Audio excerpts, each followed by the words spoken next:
Mwiriwe mwiriwe, amakuru yanyu. Uyu munsi noneho rero tugiye kureba uburyo wakora wigi wibereye iwawe wiyicariye, ukayikora n'intoki zawe n'amaboko yawe, ikaba wigi wakwambara uri mu rugo wabuze umwanya wo gusokoza, ugiye ahantu hatari kure cyane, ariko wanayisokoje neza wanayijyana no ku kazi, byose birakunda. Ibikoresho rero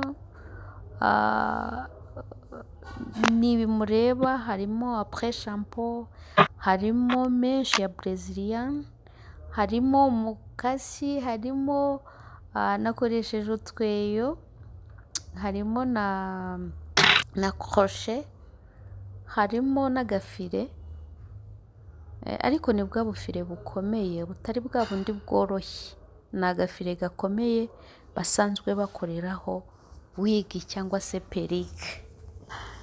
Iyi wigi rero iroroshye cyane pe, ariko bigusaba kuba ufite umwanya wo kugira ngo ubikore utuje. Ya menshi wayifashe, umaze kuyifata urayikata ukurikije uburebure ushaka, umaze kuyikata ugenda uyizinga kuri twa tweyo mwabonye, uyizinga ukaraga ukomeza kugira ngo fin yabyo uze kugira resultat nziza, kuko dushaka perike imeze nka naturelle. Abakunda afro niko biri bube bimeze, rero uyizinga neza kugira ngo iriya afro ize kugaragara.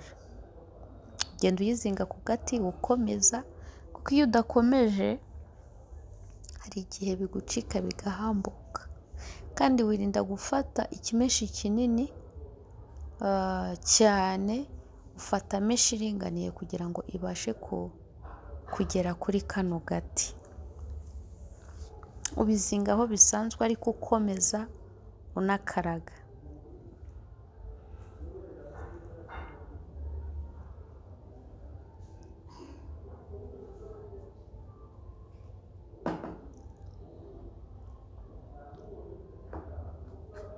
Murabona hano hepfo ntago hari hakomeye, none byaje guhambuka. Rero biragusaba ko ubikomeza cyane kugira ngo bitaza kukurogoya, bihambuka usubiramo, bihambuka usubiramo. Ni byiza kugakora gakomeye.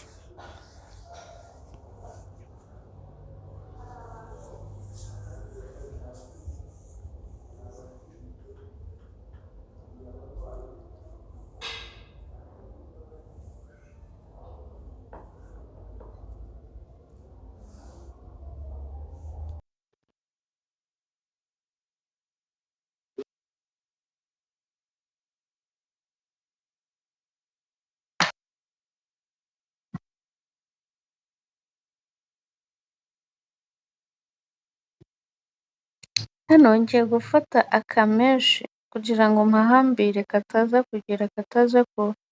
kongera guhambuka, kuko iyo gahambutse ubundi bigusaba guhora muri ibi, ariko iyo wagahambiriye neza bigenda neza.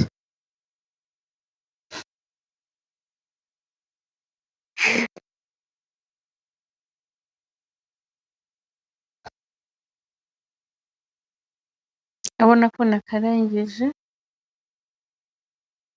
kameze neza. Murabona nakoze utundi twinshi, utu natwo ngiye gukoresha, utwo turi buze kuvamo ibyo nkoresha muri iyi wigi. Uba watetse amazi akabira ukayakuraho uyashyira mu ibase, then ukabishyiraho. Murabona aracyashyushye cyane. Iyo umaze rero gushyira amazi mu ibase nk'uko twabonye ya apure shampo cyangwa se conditioner, uyishyiramo. Njye niyi nari mfite, nta yindi nari mfite, ariko iyi conditioner ni iya Forever, irafashe cyane. Murabona ko imeze nka korogate, ni kondishoni nziza cyane nagukonseya kugira ngo uyikoreshe, even na shampo yayo ni nziza, ni shampo na apure shampo bikozwe mu gikakarubamba. Muzi akamaro k'igikakarubamba, donc iyo uyishyize mu musatsi, umusatsi urabyibuha, umusatsi ntabwo ucikagurika, iyo wamenyereje shampo yawe rero ya Forever iragufasha, kubera uburyo yari ikomeye birasaba ko ushaka akantu ko kugira ngo byibuze ibashe gukwira mu mazi hose, kuko nanze gukuramo n'intoki kuko arashyushye cyane, niyo mpamvu nifashishije kariya kantu. Rero iyo washyizemo iriya kondishono biba bimeze nk'umusatsi, biba bimeze nk'aho urimo gufura mu mutwe, bigatuma iriya menshi yoroha, noneho ikarushaho kwizinga. Hari biterwa n'igihe ufite, ariko ntabwo ugomba kujya munsi ya 25 minutes, kuko njye niyo nakoresheje, ariko ufite igihe gihagije wakora 30-35 minutes kugira ngo birusheho kwibukira. Uko itinda mu mazi niko yoroha, irushaho koroha kugira ngo yibukire neza, imere nka afro. Abafite afro barabyumva. Nayikuyemo rero ndayumutsa, none ndimo ndayisiga amavuta, nka kwa kundi woga, wamara koga bamara kugushyiramo shampo bakakumutsa, then wajya gusokoza bakagushyiramo amavuta. Nashyizemo amavuta rero kugira ngo umusatsi ubanze worohe. Ubu rero ngiye kuyikura kuri twa duti kugira ngo turebe koko ya menshi yabaye bukire.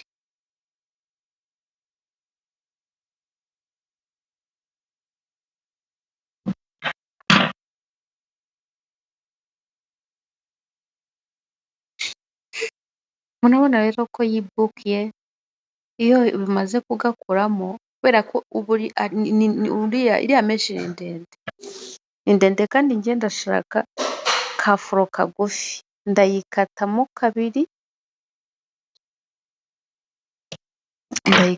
kabiri, noneho ngende ntandukanya utumenshi nkurikije utwo ndibuze gukoresha ninjiza muri kagafiri. Urabona ko byabaye nk'umusatsi neza pe, ni nk'umusatsi neza, urabona ko nta kibazo. Ugenda udutandukanya kugira ngo bize kukorohera. Ni ibintu bisaba umwanya, ariko nanone icyo ushaka ugomba kugiharanira kandi ukakigeraho. Hano kari kafashe cyane, biba ngombwa ko ngakatisha umukasi.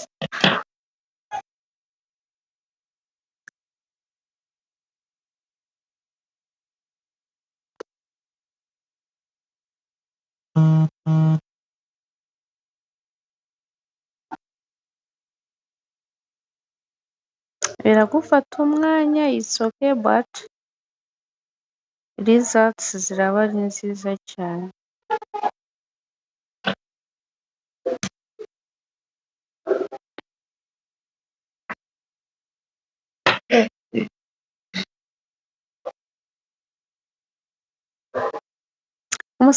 Imenshi iba yoroshye cyane, imeze nk'umusatsi umaze koga, nawe urawumva.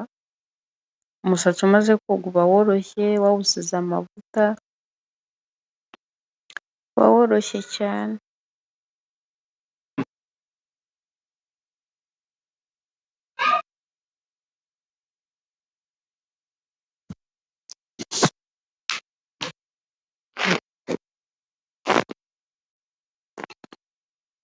So kagafiri rero ntabwo ngiye gukoresha, murabona ko udutoboro cyangwa se utwenge ni duto cyane, niyo mpamvu bisaba agakoroshi gato kabasha kwinjiramo. Hano ni kwa kundi umaze kwambara wig yifunga, turiya ni udufungo twayo. Rero aka gafire niko ngiye gukoresha, niko ngiye gukoresha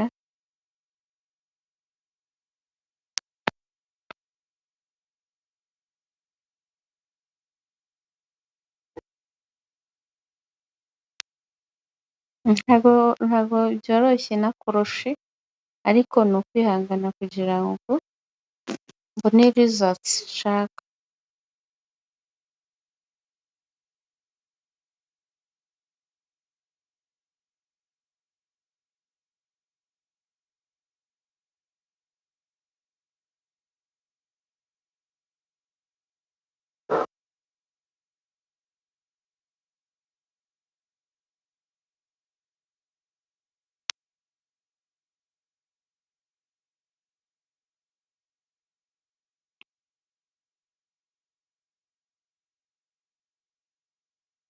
Mwese murabona ko twatangiye kugeraho,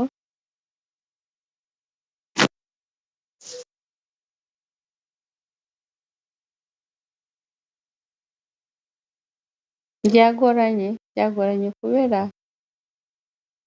akatoboro ni gato cyane, ni gato cyane, birasaba kugenda gake kugira ngo utaza no guca agafire, urabona ko ari nk'umusatsi, ntabwo wabitandukanya nk'umusatsi.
Hano nari maze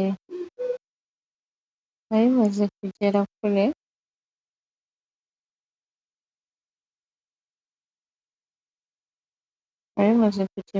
cyane, ndi hafi kuyisoza,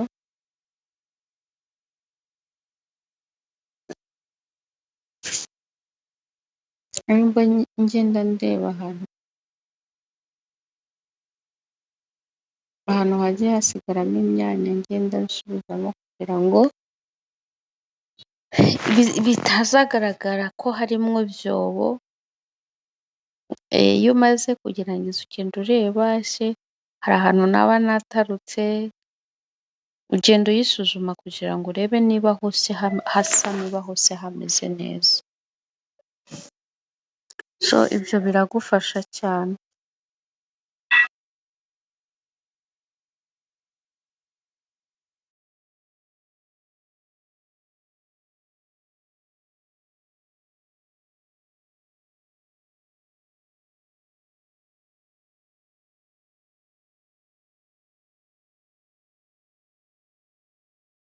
izi perike mujya muzibona cyane cyane z'amanatirere atari ziriya perike z'imisatsi ndende mu isoko murazibona, burya nawe wayikorera ntago ari ibintu birenze cyane wayikorera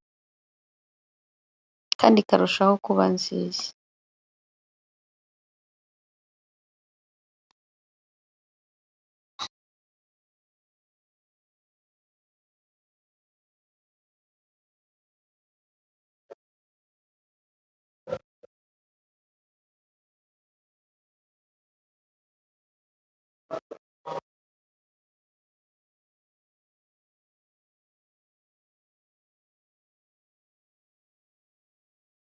Urabona ko perike yanjye nayisoje,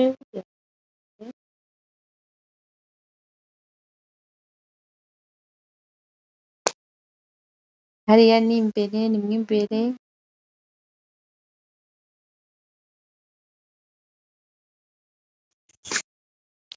urema wayikora ntabwo bigoye kandi byagushobokera. Rero mwakoze cyane, mwakoze cyane wowe wakurikiye iyi video ukayirangiza, ndizera ko nawe ubonye uburyo ushobora kuyikora. Ni ndende ni kuriya wayikora, byaterwa na meshi wakase uko ireshya cyangwa se meshi ushaka uko ireshya.